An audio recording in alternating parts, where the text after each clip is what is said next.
से बहुत बीमारी में जकड़े हुए थे। वैसे हाँ, वैसे सबको सबको समस्या है प्रभु जी। भारत या विश्व में एक आप ऐसे नहीं हो कि आप एक समस्या है। सब कोई समस्याओं से जूझ रहा है, क्योंकि इसका नाम दुखालय है, इसका नाम मृत्यु लोक है।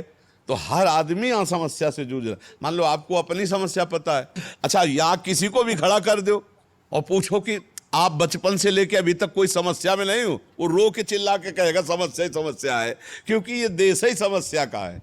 इसमें कोई समस्या से खाली नहीं है। नहीं, सब ठीक है, दिमाग ठीक नहीं है। इस बात से परेशान कि मैंने उसे प्यार किया, उसने मुझे छोड़ दिया। अब इस बात से परेशान, दिमाग बीमार है। मतलब कोई न कोई समस्या से सब परेशान है। नहीं, बहुत बहुत हमारे साथ जो है धोखा हुआ, हमारे साथ। अब शरीर स्वस्थ है लेकिन दिमाग बीमार है कि उसने हमको जो है धोखा दिया। अब वो नाना प्रकार के क्लेश। अब आप चिंता ना करो, आप राधा राधा जपो। नहीं, शरीर में जो पीड़ा है वो भगवान से प्रार्थना करो कि मुझे सहने की सामर्थ्य दे, और कभी भी कोई भी श्वास अंतिम हो सकती है, इसलिए हम हर श्वास में राधा राधा जपे। यही सार बात है।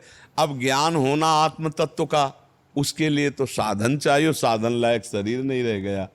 तो अब हमें लगता है कि भगवान का भरोसा तो हो जाएगा ना, कोशिश कर रहे हैं। कोशिश देखो, कोशिश तो अपने लोगों की जितनी होती होती उद्धार होता उनकी कृपा से। अगर आपने भगवान का हृदय से आश्रय लिया है तो निश्चित उनका नाम पतित पावन है, करुणा वर्णालय है। देखो, कोई भी चाहे जितना बड़ा ऋषि महात्मा हो, ऐसे उद्धार नहीं हो सकता।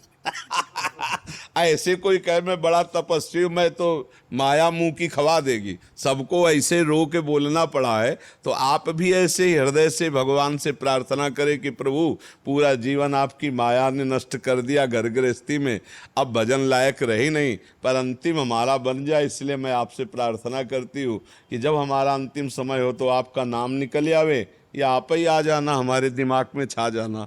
उनसे प्रार्थना कर दे तो करुणा वरुणालय हैं, वो कभी कोई संयोग ऐसा बैठाल सकते हैं। उन्हीं की कृपा से जीव का उद्धार होता है। भगवान की शरण में रहो, जितना बन सके नाम जप करो और भगवान से प्रार्थना करते रहो। नहीं, और बढ़िया सौभाग्य कि आपको पति अनुकूल मिले। मान लो प्रतिकूल मिले होते तो ये भी समस्या थी। कम से कम दोनों मित्र अच्छे हो, क्योंकि हम देख रहे हैं आपकी तरफ जो है 100% सपोर्ट है आपका। हाँ, ये बड़ी बात है, नई बात है। नहीं तो मान लो पत्नी बीमार हो तो पति फिर उसका अगर सपोर्ट ना करे तो दूसरी बीमारी से ज्यादा ये परेशानी हो जाती है। तो भगवान की कृपा है। हाँ, तो इसलिए नाम जप करो और आनंदित रहो। हाँ, आप बोलिए। आप